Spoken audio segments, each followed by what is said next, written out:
Guys, it's Trista. Good morning. How are you? Who's taking a break from online shopping and running around crazy to the mall and all the last minute preps before Christmas? Hey, look, my tree's finally up. This live broadcast may have prompted me to get my tree up. But anyway, so I know it's a super busy time of year, and the one thing that gets me through it religiously is coffee, right? So I'm slugging down tons of coffee this time of year to keep awake. So I wanted to share with you this morning a time saver that I do at the holidays.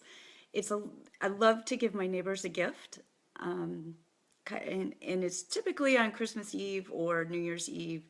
And it's typically for somebody who invites us over, so I leave it as a hostess gift. But anyway, so let me back up a little bit. The reason why I'm sharing it with you is because Community Coffee reached out to me and asked if I wanted to help them promote their Show Your Mug campaign. And I said, oh my gosh, you have no idea how far back me and Community Coffee go. So So let me give you a reason why I was so excited about this. And so this live broadcast and this recipe is sponsored by them, and so they really encouraged me to do it for you. Okay, so back in 1990-ish, my dad took a job at LSU, which is in Louisiana. And if you've ever been to Louisiana, you know it is a state of big flavors and big personalities and big love, and it's like going to another country when you go there. There's nothing quite like it anywhere else in the United States. So when he moved there, he kind of fell in love with the coffee because he was the dean of engineering or graduate school or something. I don't remember what all things he did. But anyway, coffee was a huge staple of his as well. So like father, like daughter. And so he drank community coffee all day. Well, fast forward, I went to graduate school at LSU, and I also worked in the biomedical research center called Pennington. And I will tell you that there's no other coffee in Louisiana. It is just community coffee. And most of it around there is the one with the chicory in it. I drank it for years, and it was kind of like the fabric of the culture there. And my husband is from Louisiana, and so he grew up drinking community coffee. And this is how crazy it gets. So this is what we have on our wall next to our coffee pot. And then this is a replica of their iconic red bags that their ground coffee comes in. That was before K-cups. Anyway, so back to my story. My dad fell in love with the coffee, and he's, a Yankee at heart, and so he just thought it was so great. So every Christmas, he would buy bags of community coffee, and he would send it home to his friends, family, whatever. That was kind of like his thing, right? So he, sorry, I actually do have coffee in here, and you can tell from my voice I need it. Okay, so he would send it back to all of his friends and family, and that was his gift. And so everybody came to expect the red bag, right? And everybody kind of fell in love with it. And for the longest time, you couldn't get it anywhere outside of Louisiana. So he was kind of like his own little importer, sending it back and forth.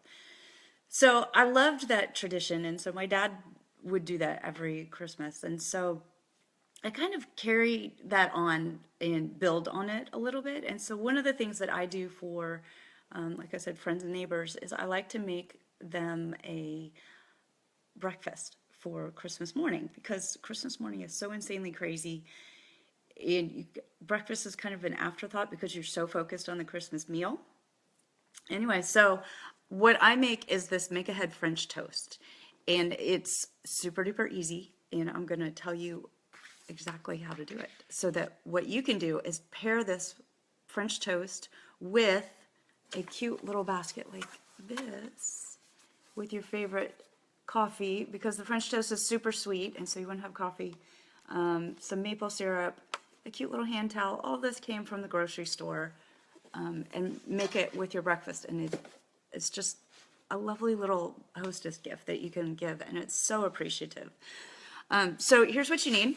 I actually printed it out here, and you can find this on mommyupgrade.com. The whole recipe is there that you can print out. But this is what you're going to need. Hopefully that's showing it the right direction for you.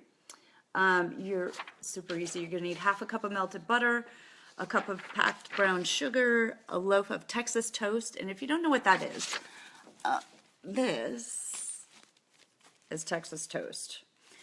You can use any kind of bread as long as it's like squishy and great. I like this because it's super thick, as you can see, and it's super squishy. It's not really easy to find though, but I have used other bread. So you're going to want this. What else? You need 4 eggs, whole milk, a cup and a half of whole milk, tablespoon plus extra, because remember what I said about big flavors?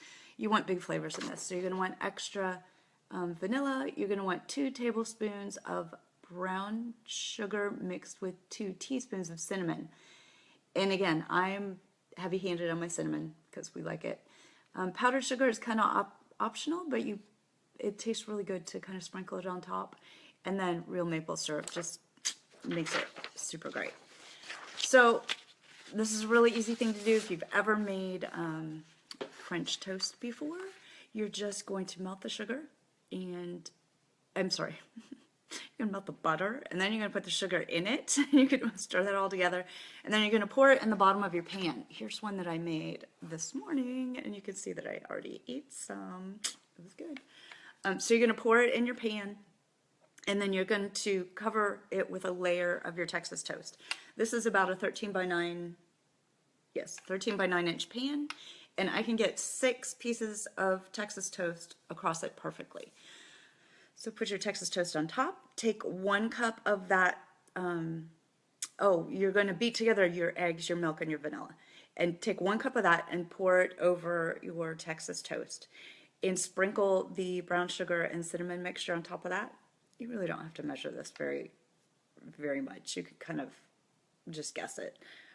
So I'm a little generous with that. So I put a lot of sugar and cinnamon on it, put another layer of Texas toast on top, pour the rest of your egg mixture on top, and then sprinkle the rest of your brown sugar and cinnamon. See it? And that's all you do. What I do when I'm giving it to friends, okay, so I make it in one of these pans, and these things are great because they come with a lid now, so it doesn't smush. So what I do is you want to grease this pan first, and you might want to cut the edges off your Texas toast if you don't like the crunchy edges on it, because it does kind of sog a little bit as the moisture sticks in. You can cut the edges off if you want to. But so I make it in this, and before I put it in the refrigerator, I cover it with aluminum foil, and I take a Sharpie and I write the instructions on top of it. And you bake it at 350 for 30 minutes, covered, and then you take the aluminum foil off, and then you bake it for about 15 minutes more until it seems like it's done. So I will put the aluminum foil on top, write the instructions, and then I will seal it with like that press and seal stuff just to make sure all the air stays inside there, and then put this little lid on top. And then you're good to go with your little pan.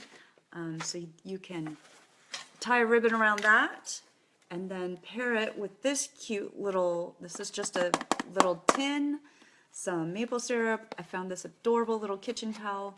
And so this is a really sweet breakfast, so you want to have something, you want to have a good coffee with it to kind of break the sweet. And besides, it's Christmas morning, and we all know you were up all night trying to put in the batteries to the play kitchen or anything else that you have. So these come in K-cups, or you can do the cute little red bags like we did before. Or, you know, just go like my dad did and tie a green bow around that cute little red bag of coffee, and you are good.